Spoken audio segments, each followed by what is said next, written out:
Bien, buenas noches, hermanos, hermanas. Les saludamos desde aquí, desde la iglesia, en esta modalidad online que hemos adquirido a partir del inicio de esta pandemia. Y siempre dando gracias al Señor por mis hermanos de sonido de todo el sistema audiovisual que hacen posible que nosotros podamos transmitir este estudio. Vamos a orar antes de comenzar. Señor, te damos gracias esta noche por la oportunidad de hacer este estudio, Señor, de seguir creciendo en el conocimiento de tu palabra, específicamente, Señor, en este tiempo relacionado con nuestra iglesia. Queremos aprender de tu palabra, Señor, las directrices correctas para ser una iglesia que realmente agrade siempre a tu corazón. Te damos las gracias por todos los hermanos que nos pueden ver aquí en nuestra ciudad, nuestros hermanos de la iglesia, quizás de otras iglesias, Señor, de otras ciudades y también, Señor, de otros países. Bendice a cada uno de ellos en el nombre de Jesús. Amén. Bueno, lo que hemos estado revisando es, por supuesto, el gran título, Nuestra Iglesia conforme al corazón de Dios. ¿Qué significa eso? Bueno, que todo lo que estamos aprendiendo en la Biblia acerca de lo que es la iglesia como el cuerpo de Cristo, ya vamos a hablar de las analogías que se hace, la iglesia como la novia de Cristo, en fin, todos los aspectos que se relacionan con ella, los aprendemos, por supuesto, de la palabra de Dios y los aplicamos, ¿no es cierto?, a nuestra realidad como iglesia propiamente tal, a fin de que podamos todos unánimes caminar en este propósito que debe ser el propósito principal de todos, agradar a nuestro Señor. Dijimos que los tres grandes pilares sobre los cuales se sustenta este estudio, que son una iglesia conforme al corazón, o nuestra iglesia conforme al corazón de Dios, lo primero es que la iglesia tiene que saber que la prioridad es la gloria de Dios. De este gran propósito se desprenden todos los otros dos que vamos a estar estudiando durante este tiempo. El segundo, que lo comenzamos la semana pasada, la edificación de los santos, y el tercero, la evangelización.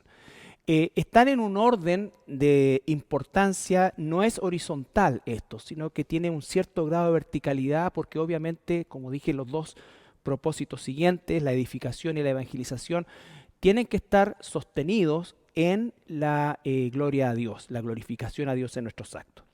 Bueno, la semana pasada ya comenzamos el segundo, como les dije, el segundo pilar de este estudio, que es la edificación de los santos, y dijimos que la edificación de los santos es fundamental para lo que es el desarrollo de la iglesia y también el uso de cada uno de nosotros como instrumentos en las manos de Dios.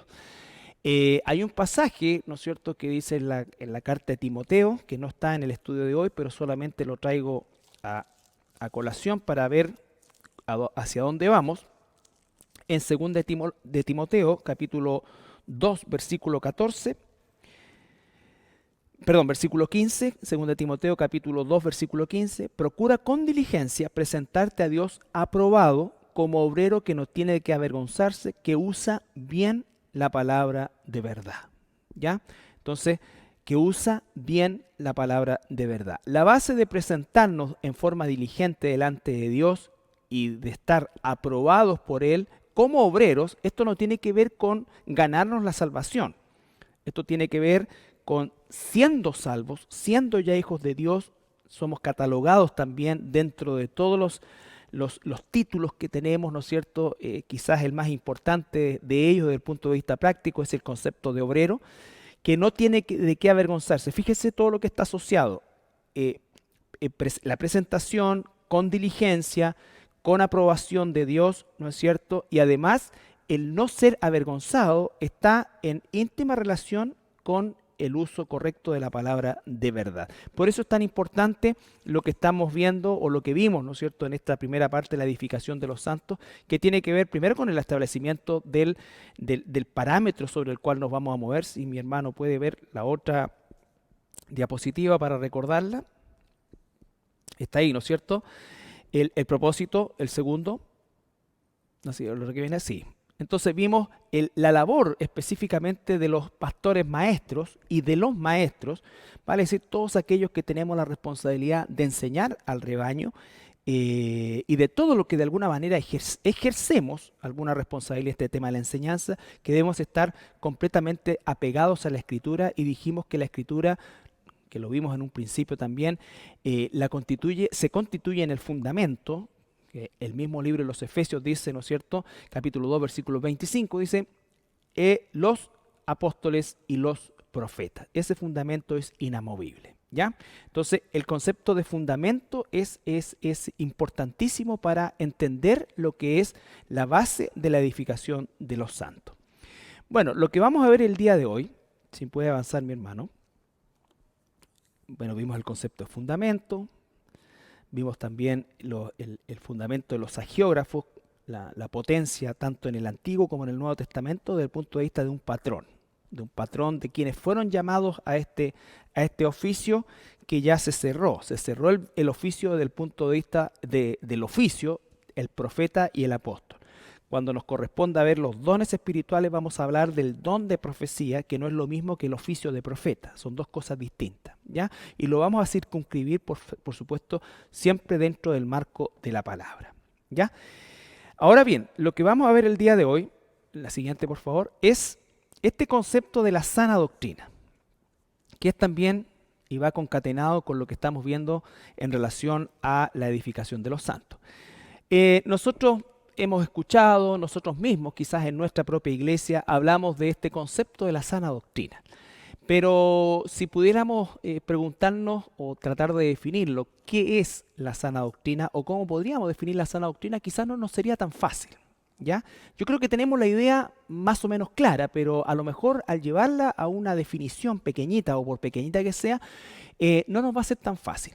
Pero vamos a tratar de hacerlo acá también y sobre todo entender, más que quizás un concepto de definición en reducida, es entender lo que es la sana doctrina para que usted y yo como miembros de esta iglesia y todos los hermanos que nos ven a través de nuestra plataforma, ¿no es cierto?, también tengan claridad, porque es fundamental cuando nosotros le decimos, por ejemplo, a un hermano que a lo mejor está de visita o que se traslada a otro lugar, si no conocemos una iglesia donde podamos direccionarlo, le decimos, hermano, no deje de congregarse, pero busque una iglesia de sana doctrina. ¿Cuáles serían los parámetros que esa persona debiera, o ese hermano, ¿no es cierto?, debiera considerar para saber que está en una iglesia de sana doctrina o lo contrario? ¿Ya? Quiero que vayamos a Tito, capítulo 2, versículo 1.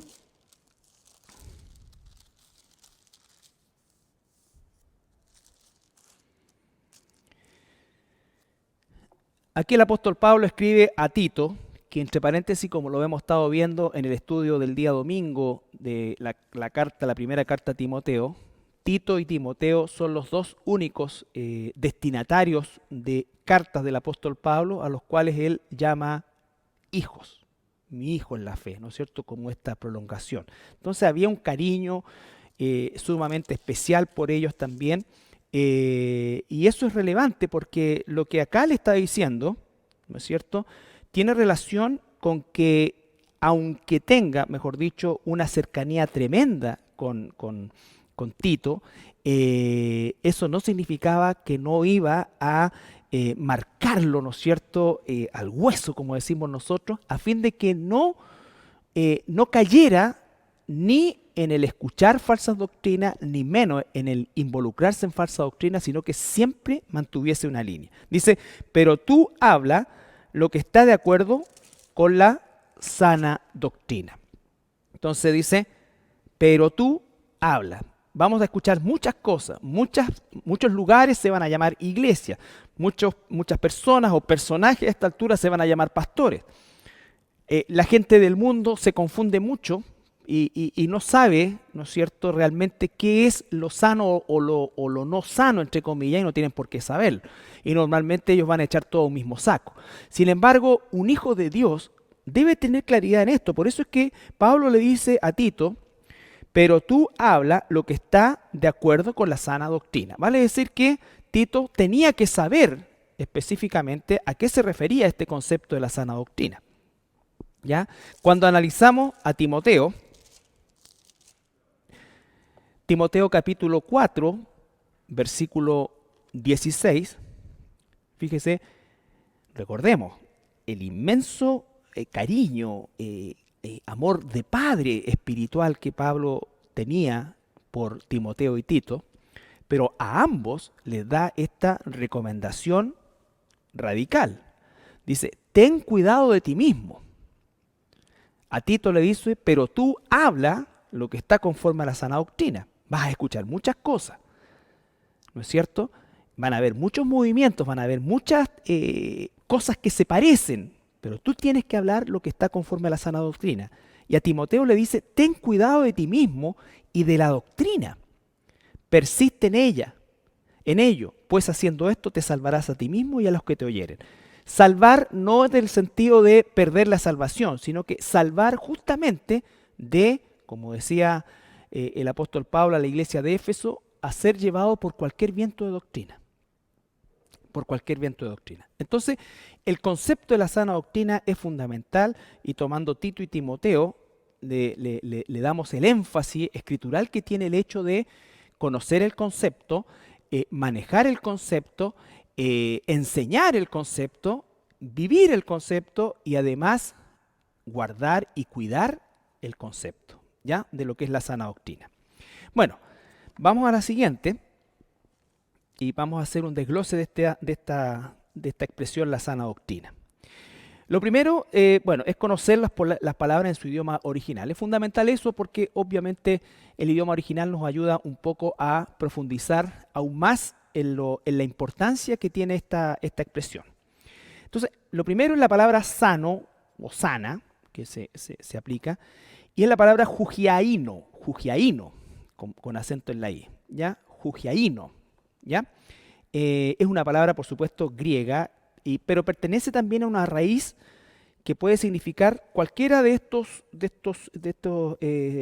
puede tener cualquiera de estos significados, saludable, fiel, incorrupto, ¿no es cierto? Pero también en una aplicación más activa se refiere a algo que limpia o algo que sana, ¿ya? La misma palabra, la misma raíz con algunas variaciones, ¿no es cierto?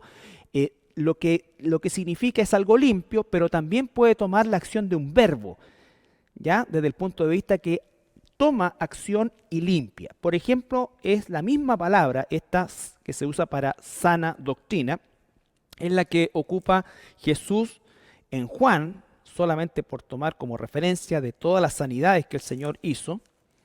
Pero en Juan capítulo 5, versículo 6, tenemos a un paralítico, ¿no es cierto? Y Jesús, en el versículo 6, cuando lo ve, dice, cuando Jesús lo vio acostado y supo que llevaba ya mucho tiempo, así le dijo, ¿quieres ser sano? La palabra jugiaino es la misma palabra, ¿no es cierto?, que después usa para sana doctrina.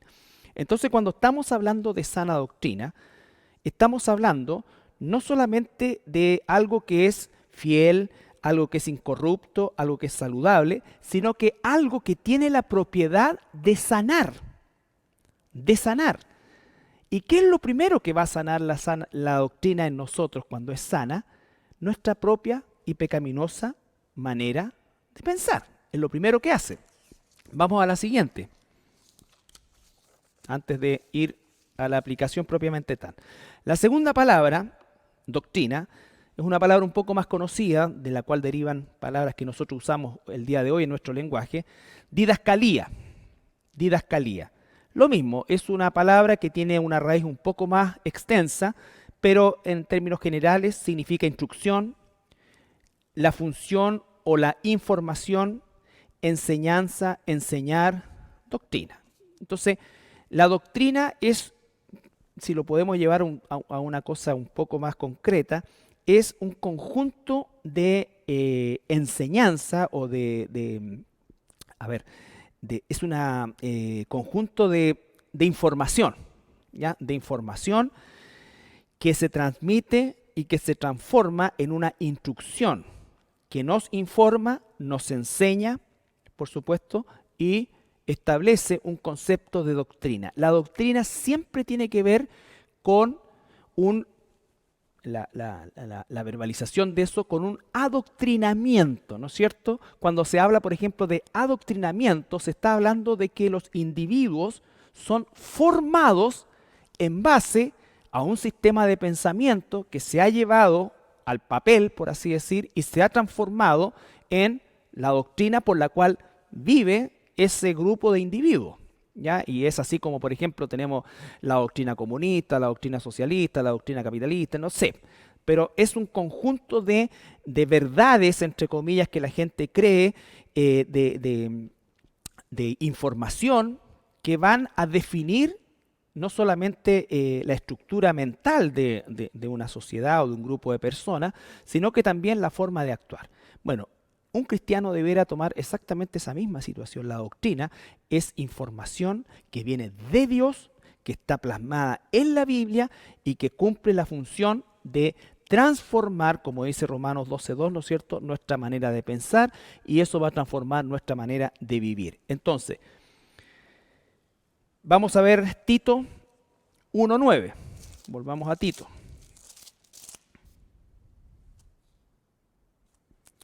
Cuando está hablando de requisitos de ancianos y obispos, que dicho sea de paso, estos requisitos tienen que estar en todo hijo de Dios, porque del pueblo de Dios, Dios va a levantar a sus líderes, ¿no es cierto? Por lo tanto, tiene que estar en nosotros también. Dice, retenedor de la palabra fiel, Tito 1:9, retenedor de la palabra fiel, tal como ha sido enseñada, para que también pueda exhortar con sana enseñanza y convencer a los que contradicen. Fíjese, retenedor de la palabra fiel. La palabra no ha variado, ¿ya? La palabra no varía. ¿Por qué? Porque es el fundamento. Apóstol y profeta, lo que escribieron apóstol y profeta constituyen el fundamento. Y nosotros debemos ser fiel como estos hermanos que hace casi 2000 años atrás fueron fieles a ese fundamento. Nosotros hoy día, como herederos de ese legado, debemos seguir siendo fieles a ese fundamento. Por eso es tan terrible, tan herético, tan satánico, cuando se trata de establecer otro fundamento, cuando se trata de agregar, cuando se trata de quitar o cuando se trata de hacer una interpretación privada de una enseñanza bíblica. ¿Ya? Entonces, sana doctrina, las palabras griegas en su idioma original, profundizando también un poco en lo que es su profundidad de palabra, y ahí mismo en Tito, capítulo 1, el versículo 13 y 14. Este testimonio es verdadero, por tanto, repréndeles duramente para que sean sanos en la fe. Para ser sano en la fe, tengo que ser sano en la doctrina. En la Biblia, normalmente, la expresión o la palabra fe es sinónimo de doctrina. ¿Ya? Cuando decimos somos fieles a ¿la fe en qué? Es la palabra de Dios. ¿Y qué es la palabra de Dios? Doctrina. Doctrina. ¿Ya? Por eso muchas veces usted va a escuchar que en realidad hay gente que dice, no, lo que pasa es que ustedes son muy fanáticos de la Biblia y bueno, ¿y fanáticos de qué quiere que seamos? Si tenemos que conocer la doctrina, ahora todos tenemos muchas veces dificultades por nuestra pecaminosidad en aplicar lo que sabemos y por eso es que seguimos pecando, ¿no es cierto? Y tenemos que buscar el perdón de Dios. Pero no es un problema de la doctrina, es un problema de mi pecaminosidad. Entonces no puedo bajar yo los estándares, hacer transformaciones o acomodaciones, porque en definitiva lo que estoy haciendo es pervirtiendo la palabra de Dios. ¿Ya? Versículo 13. Este testimonio es verdadero, por tanto repréndeles duramente para que sean sanos en la fe, no atendiendo a fábulas judaicas ni a mandamientos de hombres que se apartan de la verdad. ¿Ya? Entonces fíjese, siempre ha habido esta desgracia, ¿no es cierto?, de que el ser humano ha tratado, o Satanás ha tratado siempre, utilizando seres humanos muchas veces inescrupulosos, de alejar al rebaño de Dios de los pastos de la Biblia y llevarlos a pastos, a malos pastos o a pastos envenenados. ¿Ya?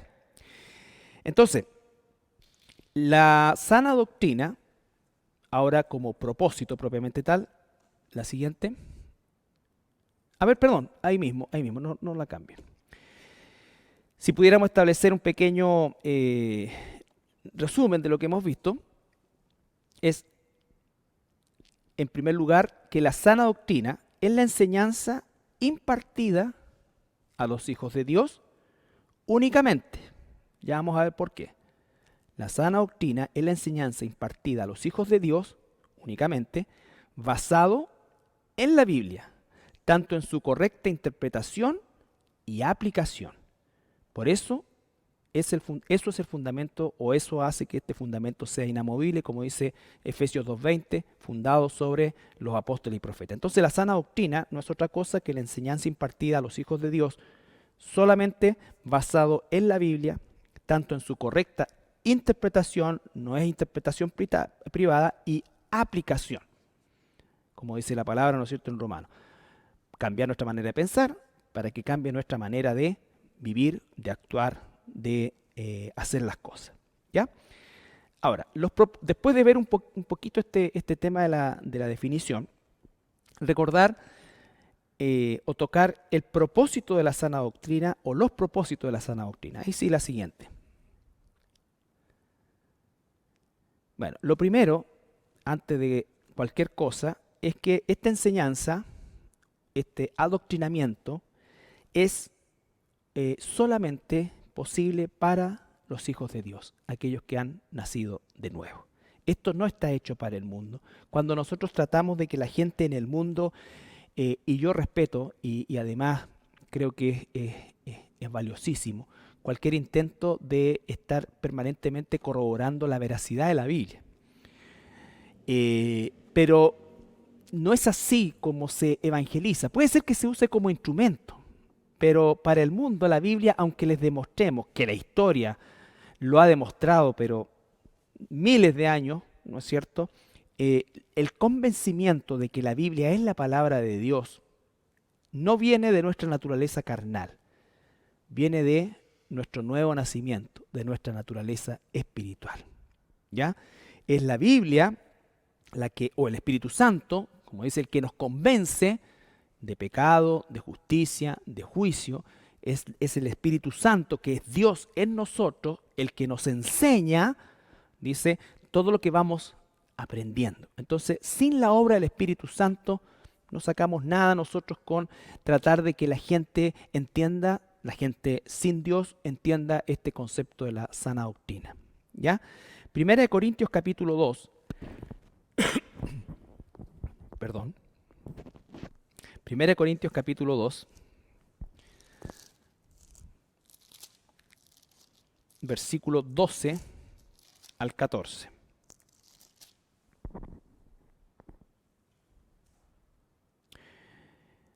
El apóstol Pablo está hablando a esta iglesia y dice: y nosotros no hemos recibido el espíritu del mundo, sino el espíritu que proviene de Dios, para que sepamos lo que Dios nos ha concedido.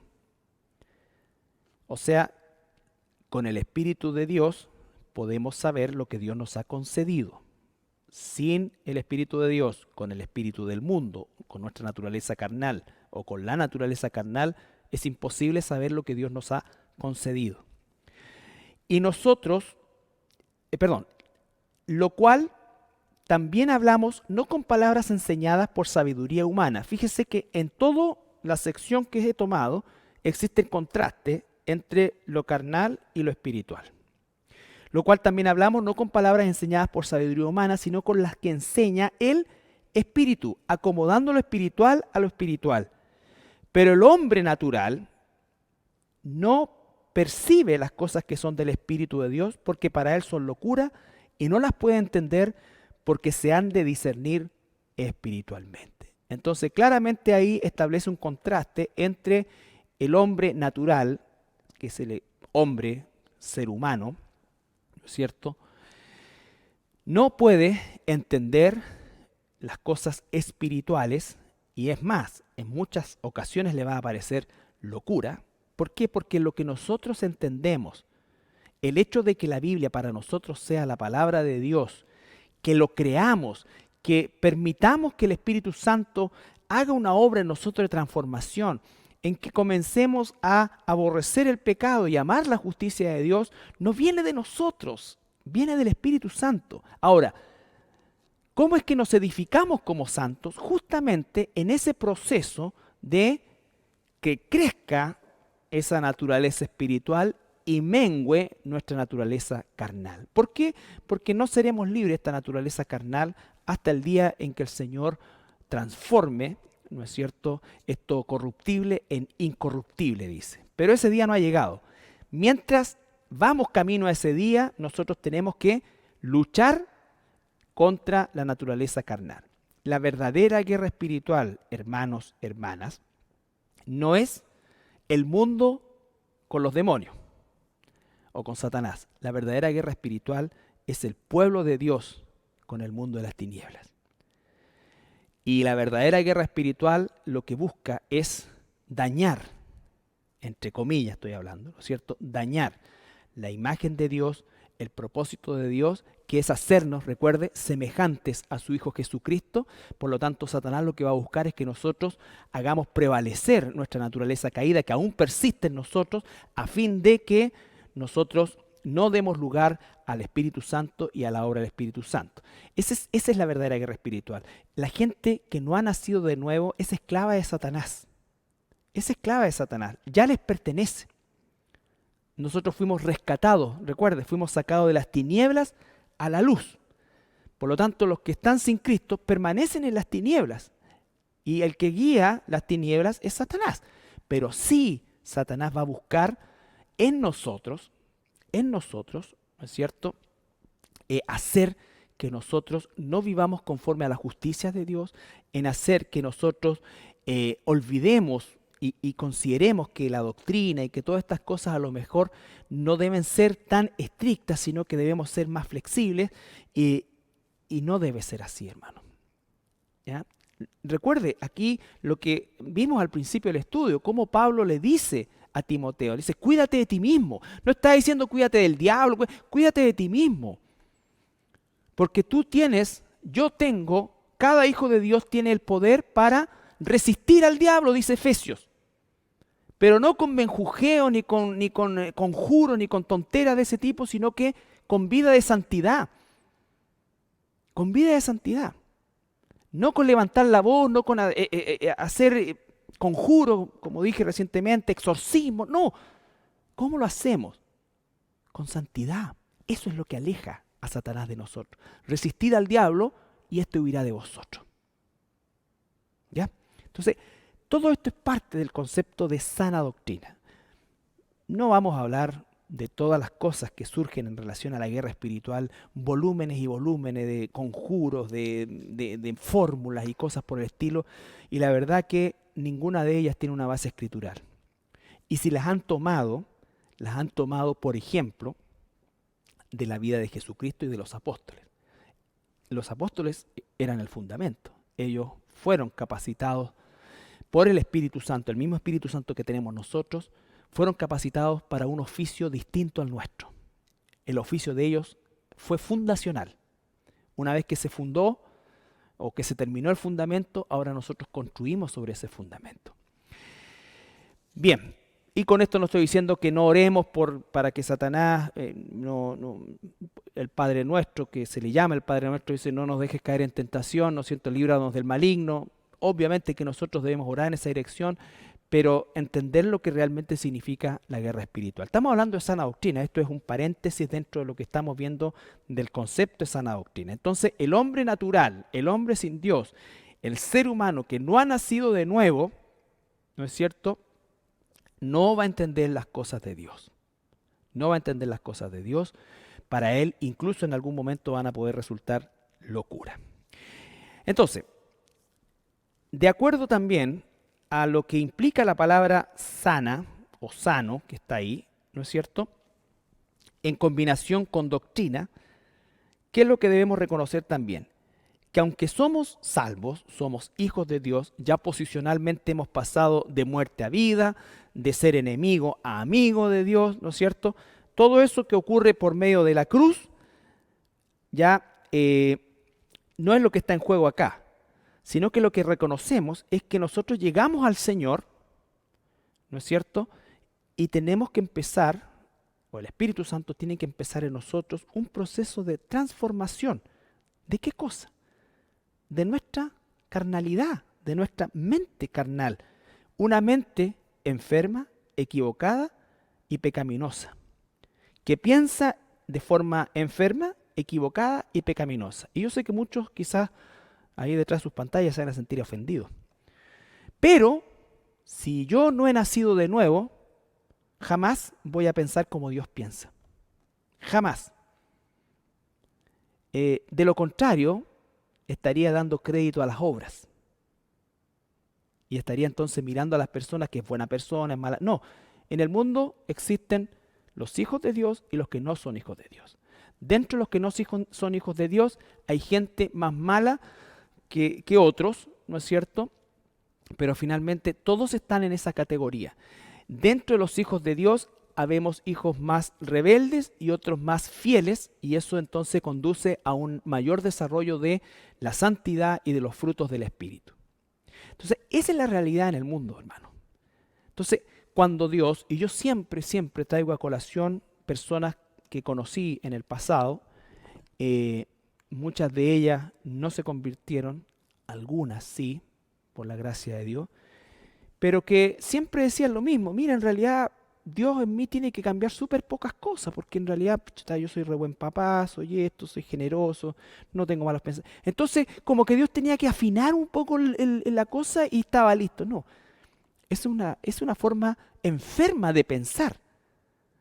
Porque ¿qué dice de nosotros el Señor? Y los llevo, que no está ahí, pero los llevo a Romanos 3, versículo 10. Como está escrito, no hay justo ni aun uno, no hay quien entienda, no hay quien busque a Dios, todos se desviaron a una, se hicieron inútiles. No hay quien haga lo bueno, no hay ni siquiera uno. Y el mismo capítulo 3 y el versículo 23 dice, por cuanto todos pecamos y estamos destituidos de la gloria de Dios. No hay justo ni aun uno. Esa es la realidad. Por eso es que el concepto sano no solamente tiene que ver con que es el fundamento verdadero, sino que el efecto que va teniendo en nosotros es un efecto, si se quisiera, antibacteriano, antiviral, va limpiando la basura en la que fui formado durante todos los años que caminé en este mundo sin Dios. Y ese es el proceso permanente de cambiar mi manera de pensar para que cambie mi manera de vivir, y de esa manera voy resistiendo al diablo y voy haciendo que éste huya de mí. Ese es el proceso, hermanos. ¿Y cómo sabemos esto? Isaías 55. El gran profeta Isaías. Isaías no está en la Biblia, es parte de la historia secular. Era considerado el hombre más puro de su época por el mismo pueblo de Israel, por los mismos judíos en este caso, ¿ya? Pero fíjense que Isaías dice en el capítulo 6, primero, cuando es llamado, Isaías 6. Este no está en las láminas, ¿ya? Porque si no la íbamos a llenar mucho, pero es importante que lo anote. Isaías 6:1. En el año que murió el rey Usías, vi yo al Señor sentado en su trono alto y sublime, y sus faldas llenaban el templo. Por encima de él había serafines, cada uno tenía 6 alas, con 2 cubrían su rostro. Voy a saltar. Daban voces, santo, santo, santo. Y el versículo 5, el que me interesa en este caso. Todo lo otro no es lo que no me interese, pero para el efecto es lo que quiero que entendamos. Entonces dije, ay de mí, que soy muerto, porque siendo hombre inmundo de labios y habitando en medio de pueblo que tiene labios inmundos, han visto mis ojos al Rey Jehová de los ejércitos. Cuando Isaías vio a Dios, Isaías se vio él. Y por primera vez supo cómo era él. Quizás Isaías hasta se creía en algún momento como, bueno, ¿no le pasa a usted que a veces cree en realidad, pucha, soy re buena persona? Pero cuando se encontró con Dios, él vio su realidad y se declaró inmundo, de labios inmundos, en medio de un pueblo de estas características. Eso es lo que produce el efecto de la presencia de Dios.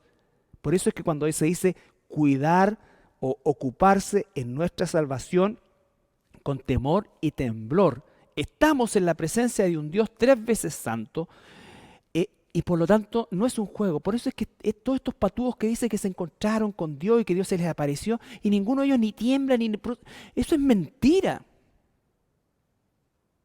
Si acaso llegara a ser verdad alguna de esas cosas, esa gente nunca volvería a ser la misma.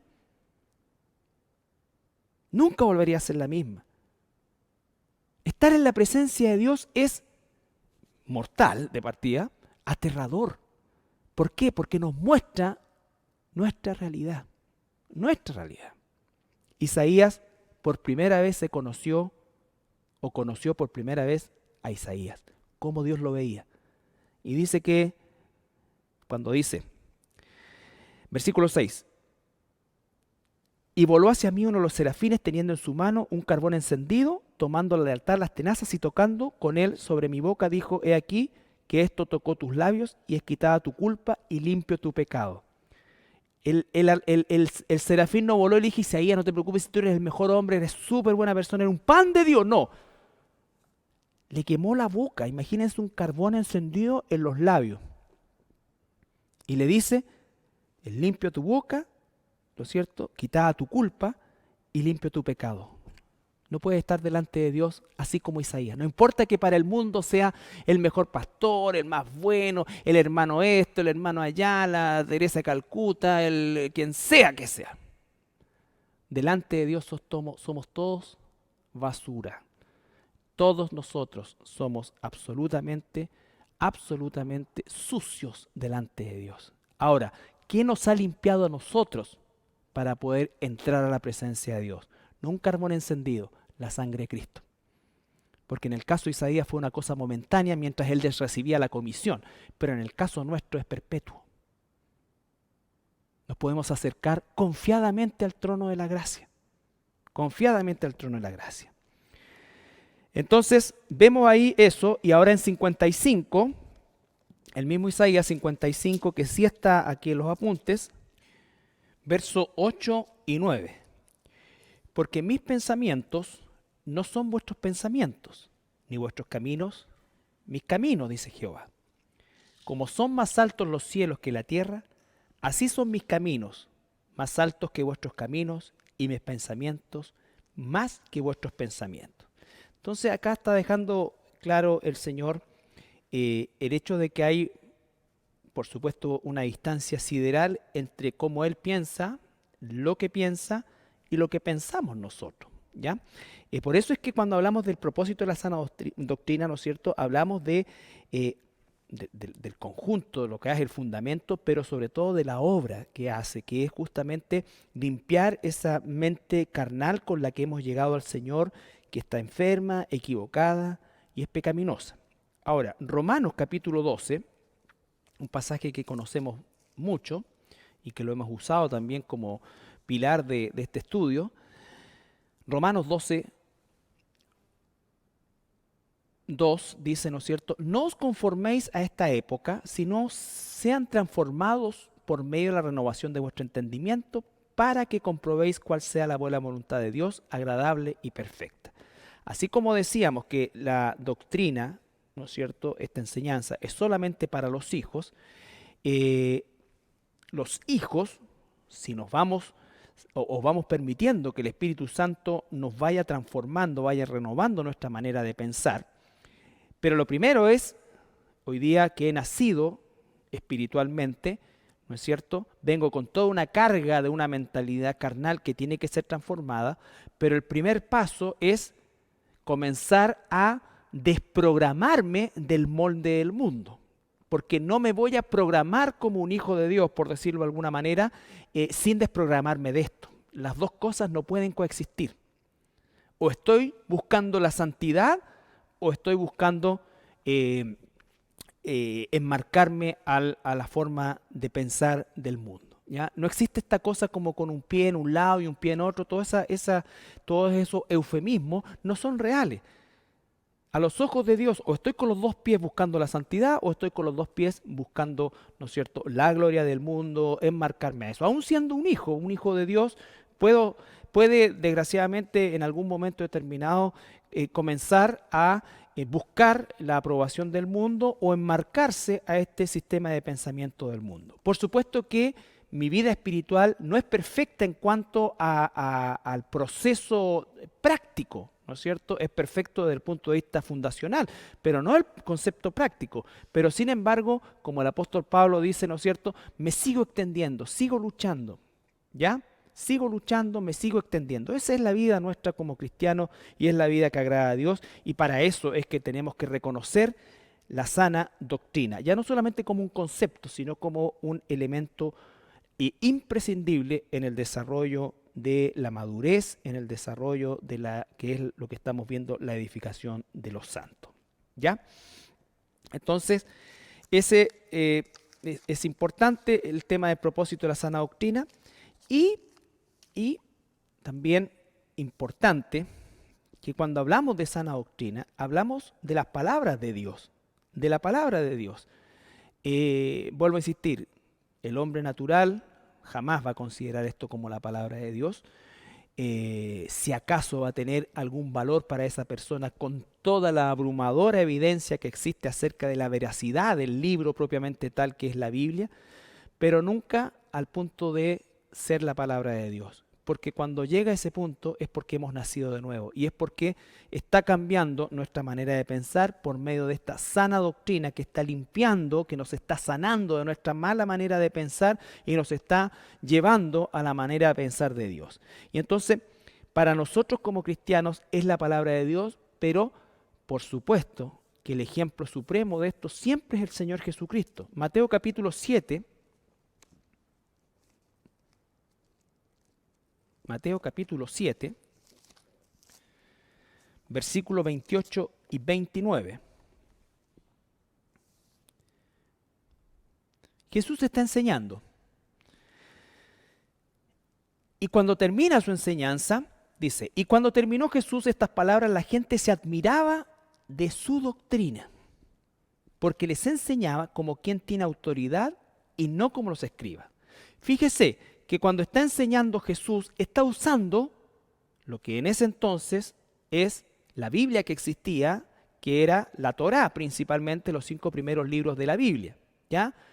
En la versión Septuaginta, con toda seguridad.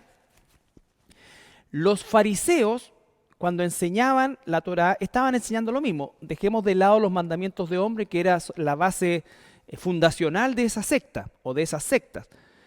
Pero estaban enseñando lo mismo. Y llega al punto del versículo 29 y dice que la admiración de la enseñanza era porque lo hacía con autoridad. Con autoridad. Por ejemplo, cuando una persona que no ha nacido de nuevo usa la Biblia para algo, ¿no es cierto?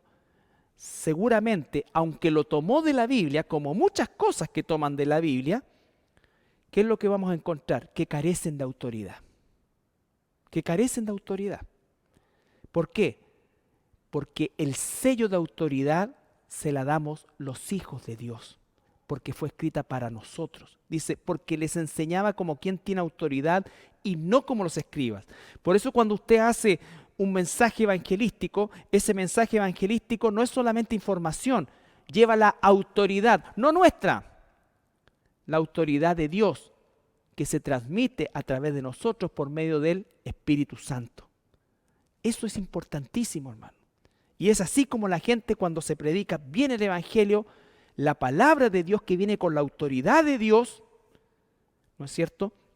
Nosotros no somos delegados, no, nosotros somos hijos de Dios y nosotros, al igual que Jesús, decimos, como dijo Jesús en Juan 7:16,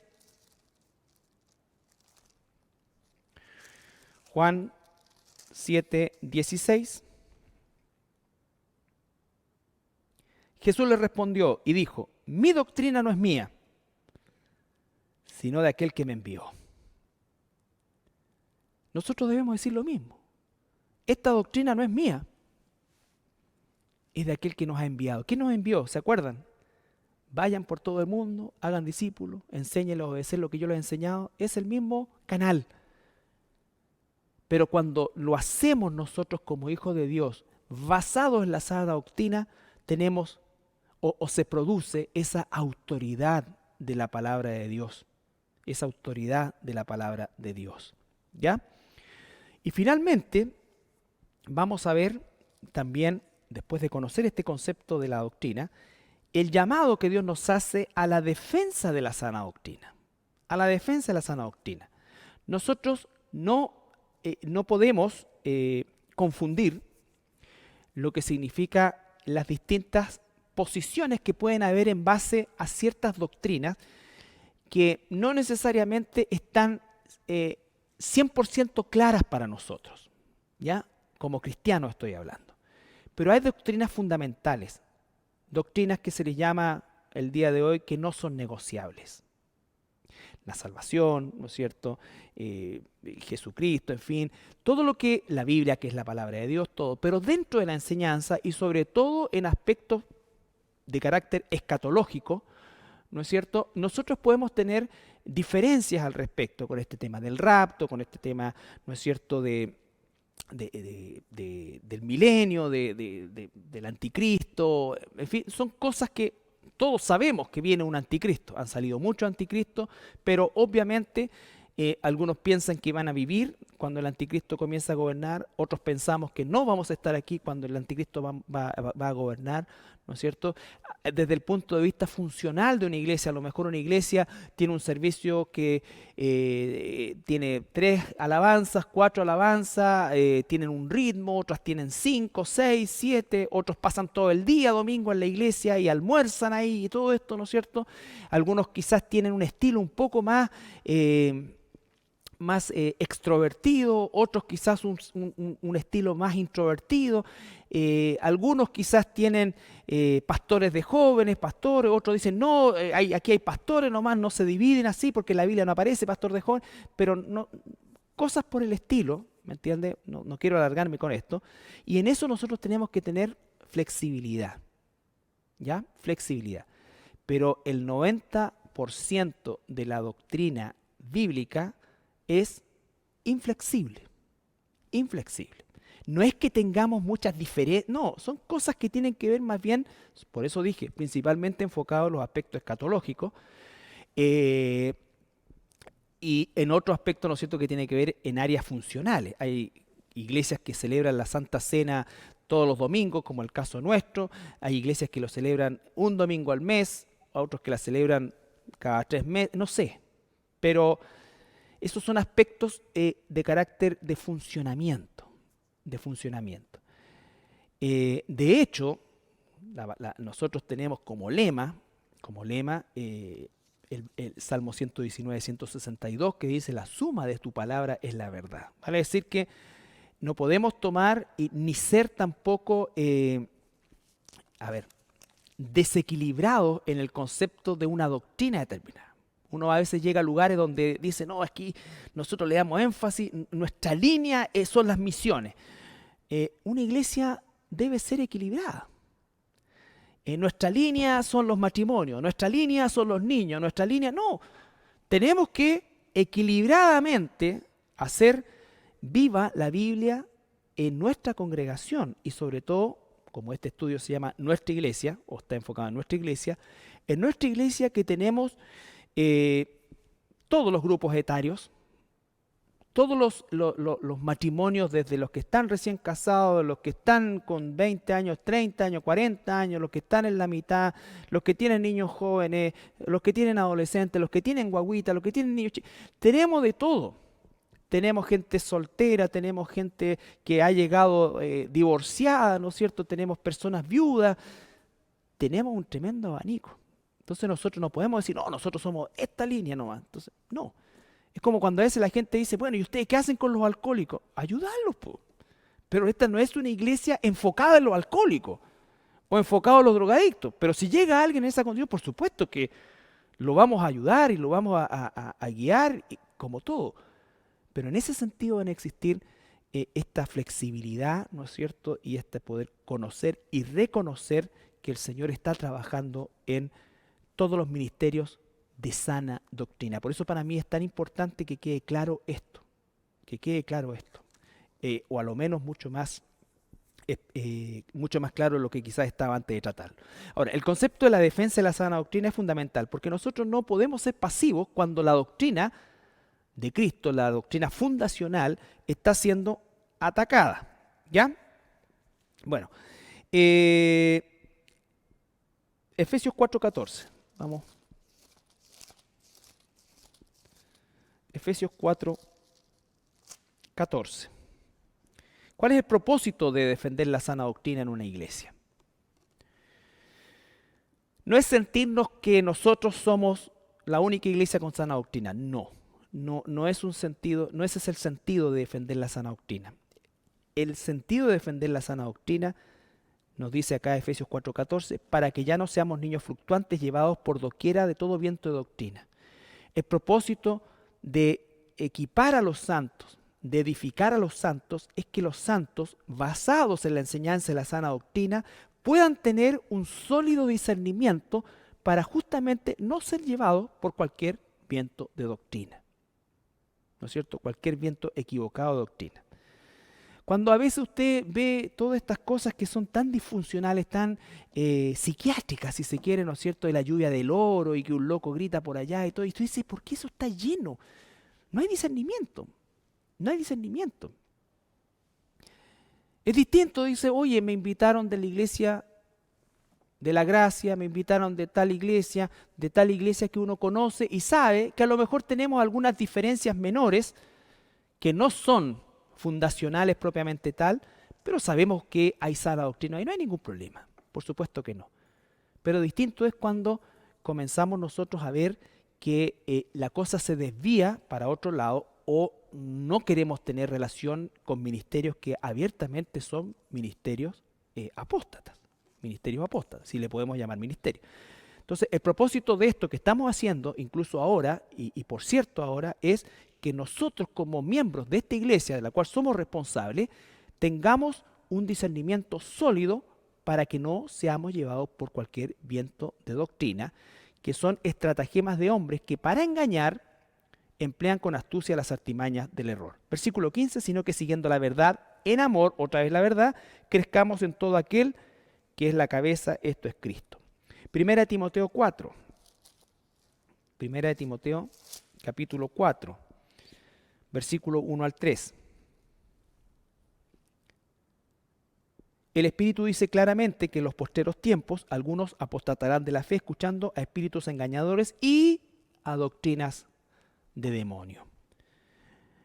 Y agrega, por la hipocresía de mentirosos que teniendo cauterizada la conciencia. Siempre hay hombres, falsos profetas, falsos apóstoles, falsos pastores, falsos cristianos. Siempre ha habido desde el principio de la iglesia y habrá hasta el final de la iglesia. ¿Cuál es nuestro trabajo?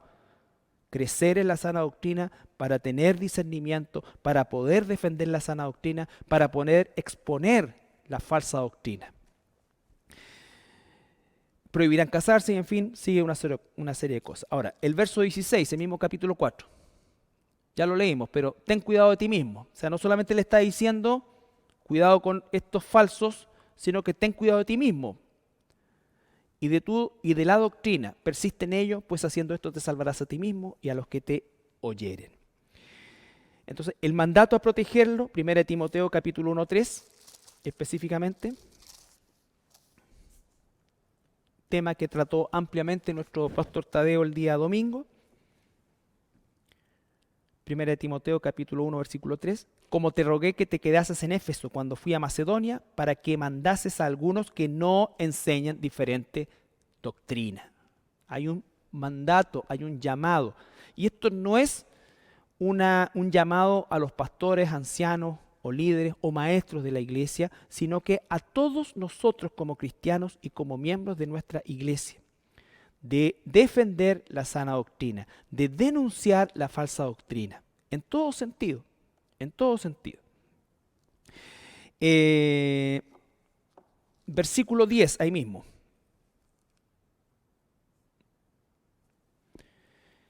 No, saltamos a Hebreos capítulo 13. Hebreos capítulo 13. Hebreos capítulo 13. Versículo 9. Desde el versículo 8. No está ahí, pero parte del versículo 8. Jesucristo es el mismo ayer, hoy y por los siglos. ¿Recuerda lo que dijo Jesucristo de sí mismo? Yo soy el camino, la verdad que no es otra cosa que la doctrina, y la vida. ¿Ya? Por lo tanto, cuando hablamos de Jesús, hablamos también de la palabra.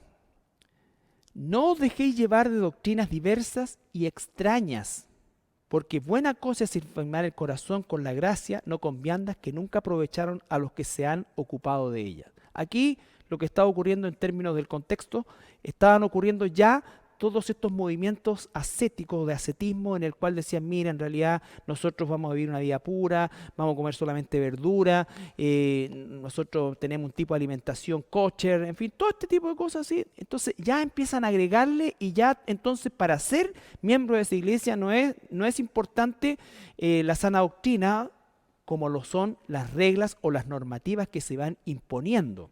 En este caso, en el tema de la alimentación. ¿Ya?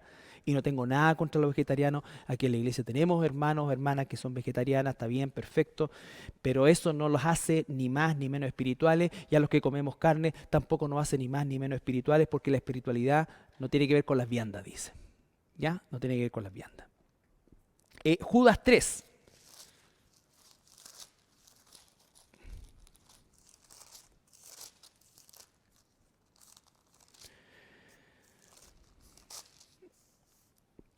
Amados, por la gran solicitud que tenía de escribiros acerca de nuestra común salvación, me ha sido necesario escribiros exhortándoos que contendáis ardientemente por la fe, que es sinónimo de la doctrina, que ha sido una vez dada a los santos. Ahí está, el efecto fundacional, hermano. No se olvide de eso. Los apóstoles y los profetas fueron oficios levantados por Dios específicamente para constituir el fundamento doctrinal sobre el cual Él levantaría la iglesia. ¿Ya? Una vez fue dado eso, no hay más. No hay más. Ese oficio está terminado. Ya cumplió su propósito fundacional.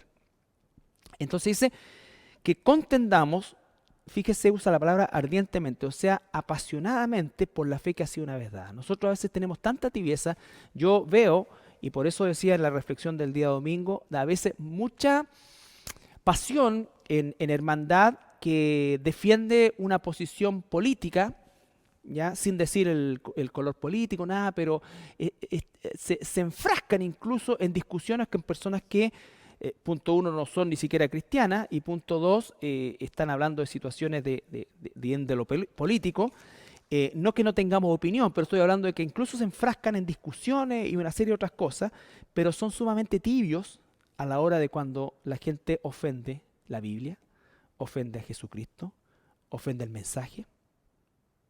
No existe la misma pasión para defender. O sea, nosotros muchas veces, ay, ¿qué tu Dios? Y así como nada. Así como nada. Como siempre digo yo, hasta mis perros ladran cuando alguien me quiere hacer algo. Pero yo no ladro cuando alguien ofende. No es que Dios necesita que yo lo defienda ni que alguien le va a hacer daño a Dios, no. Pero es la actitud, esa liviandad que tenemos nosotros como para salir del paso. Entonces podemos aparecer muchas veces como grandes discutidores en el punto político, pero sumamente tibios o inexistentes cuando se habla de defender la doctrina. Está en la pasión de Pablo, bueno, no está escribiendo aquí Pablo, pero está en la pasión de Pablo y de los hermanos yo los invito como siempre a leer biografías de hermanos que nos antecedieron siglos atrás, sobre todo desde el siglo I en adelante, cómo la pasión por defender la verdad los llevaba a morir por esa verdad. Cosa que hoy día está bastante diluida. ¿Ya? Pero aquí se nos anuncia eso. Y finalmente Apocalipsis capítulo 2, versículo 14,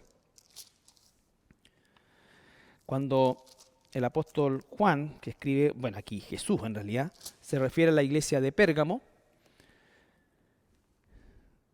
dice, tengo unas pocas cosas contra ti, que tienes ahí a los que retienen la doctrina de Balaam, que enseñaba a Balac a poner tropiezo a los hijos de Israel, a comer de cosas sacrificadas a los ídolos y a cometer fornicación.